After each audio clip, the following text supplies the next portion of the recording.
All right, and good evening. On the top of the show today, as far as Blueprint Explosive Exclusive is concerned, there's a big update coming in ahead of tomorrow's cabinet meeting. Defence Minister Rajnath Singh is at the Prime Minister's residence. The Chief of Defence Staff, the NSA, Ajit Doval, are also present at this particular meeting. Let's get you a quick update from on ground there at 7 Lok Kalyan Marg. Those are the images. That's the images you can see of all of those gathered there. The service chiefs of the Army, the Navy, the Air Force are present. The NSA is present. You can see Defence Minister Rajnath Singh also present there with the Prime Minister, and huge dossiers that are, of course, present there as far as all of these officials are concerned. The roadmap ahead, what should India's strategy be? Of that likely to be discussed at this very, very crucial meeting. Let's quickly go across to our reporters who are also joining us. We have Rishabh and Priyank joining us. Let me go across to Priyank first. Priyank, very important meeting at the highest level of government. This is where the decisions are made. And remember that this is coming in the wake of earlier meetings that we saw on Sunday and Monday as well. Yes, Madhav, ahead of the important meetings, the Prime Minister is being briefed by the three chiefs along with the CDS, and Raksha Mantri is also there. In the last 2 days, what we have seen, the series of meetings which has happened at the Ministry of Home Affairs, also at the office of the Raksha Mantri, which is clearly giving a picture that every strategy is being briefed to the Prime Minister of the country so that for the course of action can be decided. What we have just got to know that there could be another, briefing or propaganda statement which is expected to come out from the DG ISPR, where the statement is expected to come at around 6:30. There was information that the Army Chief of Pakistan can also hold a press conference at 7, but that is a tentative time period. All right, thanks so much for joining us with a quick update, Priyank. Rishabh, we'll come to you as well, but this is the most important news coming in. This is something that we'll continue to keep track on, not just on the show, but also through the course of the evening in terms of what are the decisions that the government is making at the highest level. Rishabh stays with us for the next breaking news coming in. Viewers, it's been a week since Pakistan monsters massacred 26 people in Jammu and Kashmir's Pahalgam, and as the probe into the terror attack intensifies, agencies have now uncovered undeniable proof of Pakistan's hand behind the brutal killings. A former Pakistan commando, Hashim Musa, has been identified as the mastermind behind the horrific Pahalgam attack. Musa is a former para-commando of Pakistan's elite special service group, according to sources in the Indian security agencies. Musa is a Pakistani national and a known elite terrorist reportedly infiltrated into India in September 2023. Investigations have revealed that Musa, along with two other attackers, another Pakistani national and a local Kashmiri, carried out the massacre in the Baisaran Valley. All three suspects have a reward of 20 lakh rupees each on their heads. And as per sources, Musa was also behind the 2024 terror attacks in Gandarbal and Baramulla that killed 11 people. His army background was confirmed during questioning of over 15 overground workers, and this just underscores how the Pakistan Army and the ISI have a direct role in orchestrating terror attacks in Jammu and Kashmir. In fact, in this year alone, there have been at least 14 ceasefire violations by Pakistan. Now, information coming in is of the total number of 10 terrorists who've been killed this year. 7 of them have Pakistan origins. Let's take a look at some of these terrorists who we are talking about. The first one is Abu Saif. Abu Saif, also called Abdul Rauf. He was killed in Kupwara in North Kashmir. He's a native of Kotli in POK. This is another individual we are talking about. This terrorist's name is Nazakat Ali. He's a resident of Muzaffarabad in POK. He was killed in Kupwara on the 14th of July in 2024. Then we're talking about Sanan Zafar, killed in Sopore. He's a native of Mirpur in POK. These are the documents that each of them actually carry with them. And this is perhaps the most shocking of them all.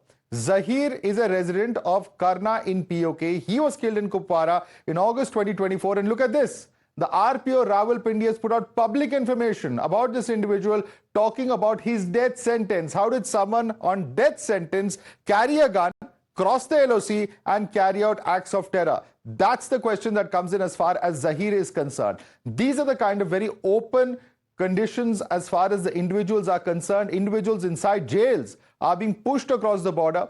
He was on death sentence in the Rawalpindi jail, and he's been sent to India, indoctrinated by Pakistan's ISI. That's the information we have coming in. Infiltrated to commit acts of terror is also the information as far as Zahir is concerned. Mohammad Rafiq is the next individual. You can see this documentation that was recovered from him as well. He's a resident of Bagh in POK, killed in the Uri sector on the 22nd of June 2024. This is another individual, a terrorist called Ghulam Sabir, a resident of Pakistan, killed in Kupwara in July 2024. You can see how his national identity card details are there as well.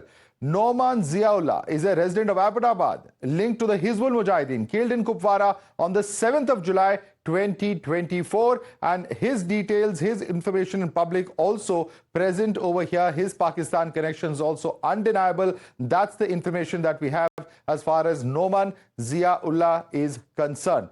All right, let's quickly take this across now to Rishabh, who's joining us live. Rishabh, accessed all of this information from your sources in the inside the government, and very clearly one thing that stands out is a large number of individuals who have not just come across from Pakistan, but shocking is that there are individuals who are actually convicts on death row, who are amongst those who've been found dead in Jammu and Kashmir. It just goes to show the desperation of the deep state in Pakistan there.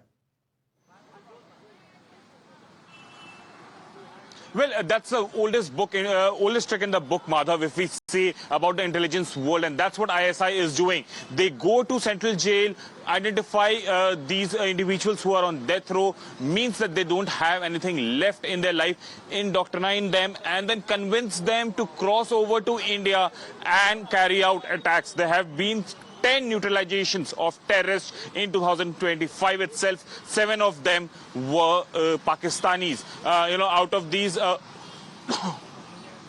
were killed at the line of control, while 6 in hinterland. Apart from that, if we talk about 2024, many have been picked up from various central jails by ISI, and they were convinced, trained by ISI to carry out attacks in India. And this exclusive intel report that we have accessed by our sources confirm that how Pakistan is behind almost every terror attack that has taken place in Kashmir in last 1 year, 1.5 year. This showcases that when Pakistan say that false flag operation, the term that Pakistan has been using for last 1 week, false flag, Pakistan's stamp on every terror attack in India is quite clear. All right, absolutely. And in fact, it's not just these individuals or their IDs, but what has been recovered from them, whether it's medicines, whether it's communication equipment, whether it's arms and ammunition, all of that has undeniable stamp of Pakistan products that have been made in Pakistan,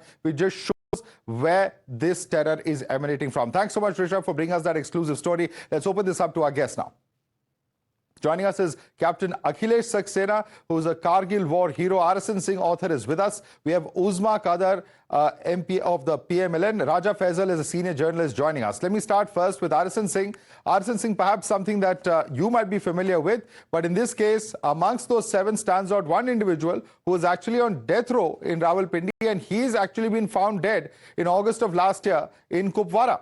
Just goes to show the desperation. It's not just individuals that we were talking about right at the beginning who are responsible for Pulwama, but for the past several years, persons coming in undeniably are persons who are from Pakistan. No, that speaks volumes about the judicial system in Pakistan. And that also indicates the penetration of the deep state into the polity and the judicial system of Pakistan. Just as they use drug addicts, to act as suicide bombers. Most of them are, made drug addicts and generally Pashtun children. And then, they are used as, dispensable human bombs.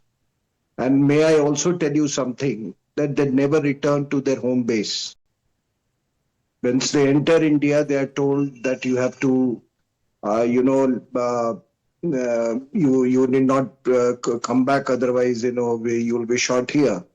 So you will never see these people going back to Pakistan.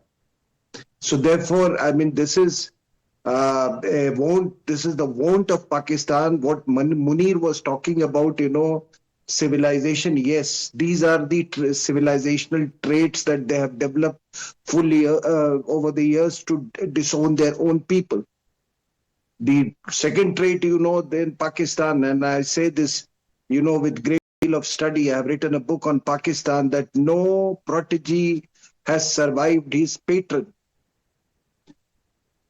Let me take this question. Iskandar Mirza did not, survive Ayub. And Yahya did not survive. Ayub Khan did not survive Yahya. Yahya did not survive Bhutto. Bhutto did not survive Ziaul Haq, and the list is on and on.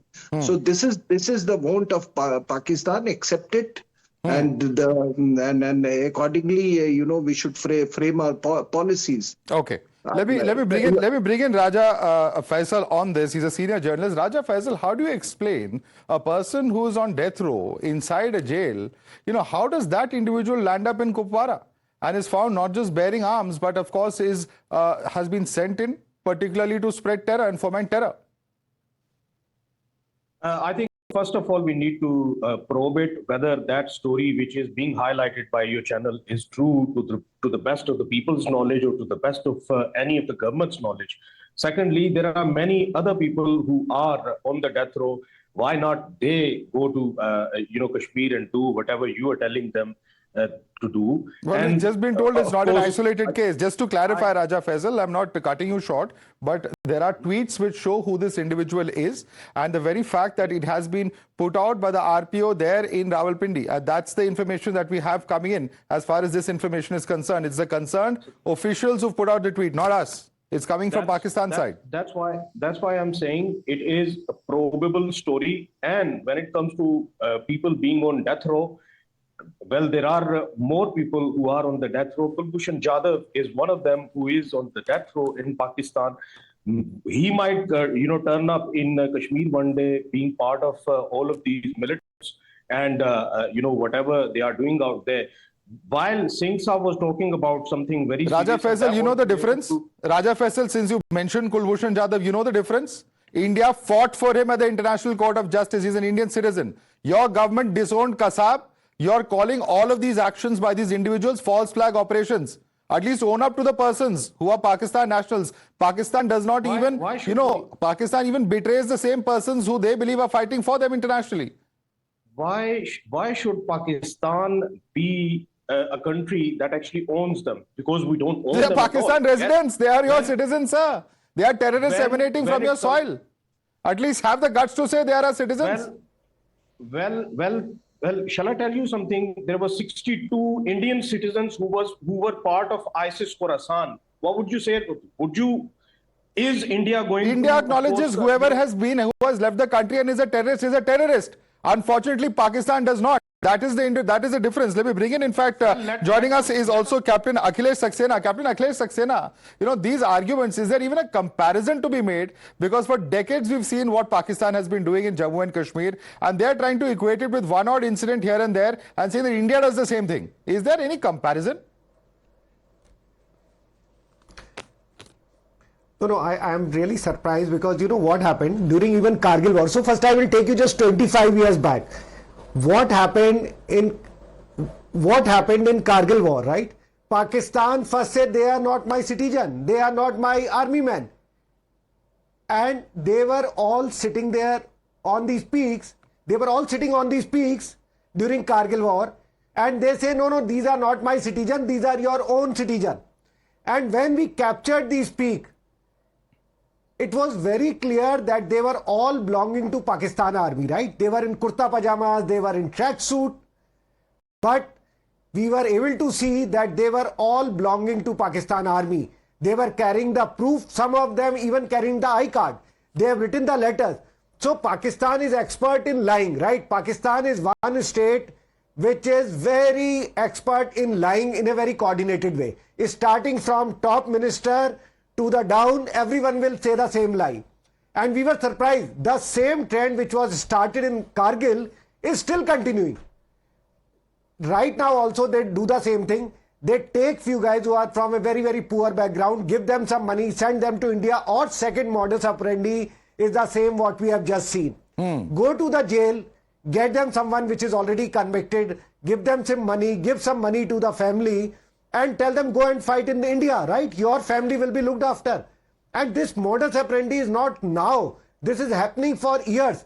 Right. In fact, I will give you one very good example. Not only in India, 80% of terror activities across the globe, if anything happens, 80% of them, it is Pakistani relationship. In fact, there is a joke that, you know, once Pakistan Prime Minister called someone in US that my condolences are with you. So he said, what? Nothing has happened. So what time it is in US? It's 6 o'clock in the morning. So he said, no, I'll call you at 8 o'clock for these condolences, right? So this is well coordinated and it is an open truth that Pakistan Army and ISI, they are coordinating all these attacks. And same thing happening, as you will get the proof in next few days, it will be very clear that it was very well coordinated and orchestrated by the Pakistan Army. There is enough ISI. proof in the sense that the person responsible for this. Captain Akhilesh, let me just come in and bring in Uzma Qadar. Uzma Qadar, the person responsible for this is Hashim Musa. Who is Hashim Musa? He is an official of the army who has been lent to the LET and has been responsible for several strikes in the past. What more proof do we want of the link between your services and your terror organizations in Pakistan? You know, you people, you are so obsessed with our army and with our intelligence that the stories that you are weaving right now, you know, they don't even make any sense anymore. They're cock and bull stories, and like one of your guests said, 80% are linked with terrorism. You see, nowadays, the whole world knows that India is wearing the crown of being a terrorist. India is exporting terrorism. Uzma Qadar, please choose your words very well. Who is under the list? Who was on the FATF grey list and almost made it to the blacklist? It was your country, not India. So please choose your words carefully, and you may very well end up there with the way that your country is going right now. Let me warn you that. Number one. Number two, here is an individual. Listen to what this person Musa is.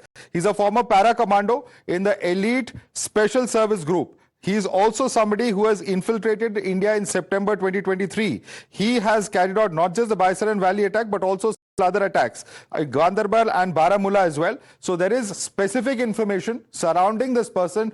Do you have any information or facts to the contrary, or otherwise I would request you to not make blanket accusations.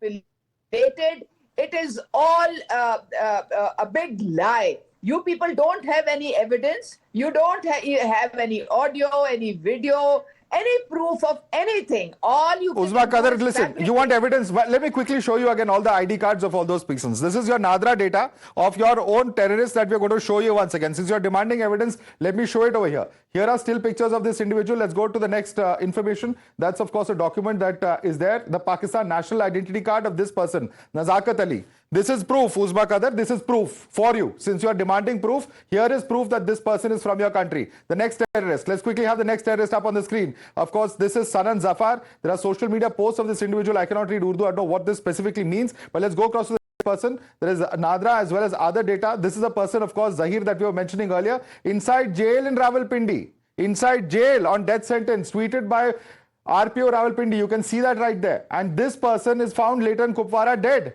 What more proof do we need? I don't know. But these are tweets that have come out from Pakistan, mind you, not from India. These are some of the individuals we're talking about here, Uzma Qadar. You wanted proof? I've just given you 4 examples of terrorists with their documents and data that they are Pakistani citizens, Pakistani nationals, pushed across the LOC to spread terror in India. And what more proof do you want? To do with Pakistan.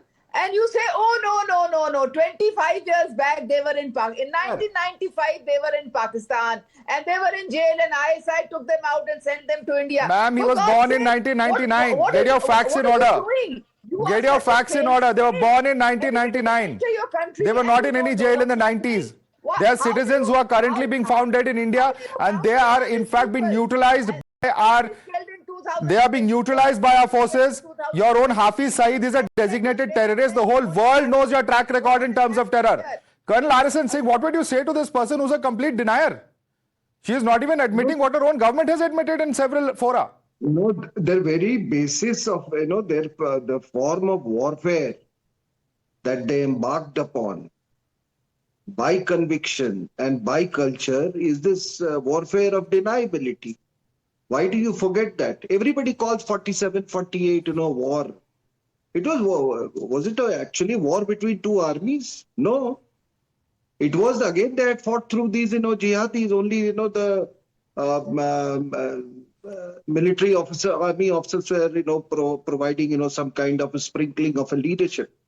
So this is their form of warfare is based on this deniability. Now, what Musa has confirmed is that, he's just another, like Rana was given on loan from army to the Lashkar-e-Toiba. So was this man.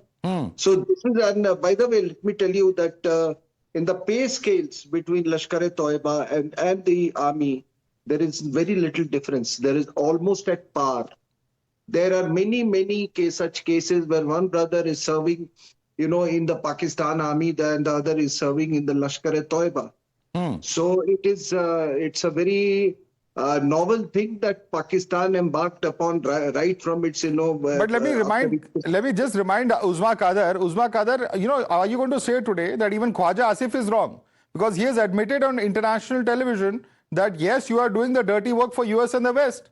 So he is saying yes, pointedly, yes, we do spread terror. Why don't you go and tell Khwaja Asif that he's wrong? I think first you should go and ask General M.V. Kumar, what is he saying? He was a very senior general, serving general of the Indian Army, and he has stated very clearly that the Modi government, the Indian government, orchestrated this whole attack. And Pakistan had nothing to do with it. Ma'am, I don't know which world you are in. I don't know which world you are in. Where was Osama found? Tell me. Where was Osama bin Laden found? Where was Osama bin Laden found? First tell me. In Kashmir. Uzma Qadar, where was Osama found? Innocent Kashmiris. Osama was found in Pakistan. He was found in a garrison town of Abbottabad. The whole world knows when President Obama was the president of the United States, how Osama was smoked out and he was supported by your own government over there. Madeleine Albright has called your country an international migraine. That's the kind of reputation you have. You are a terrorist state, unfortunately, and now you're going to face the music. We'll have to leave it there. Uzma Qadar, Raja Faisal, Captain Akhilesh Saxena, RSN Singh, thanks so much for joining us.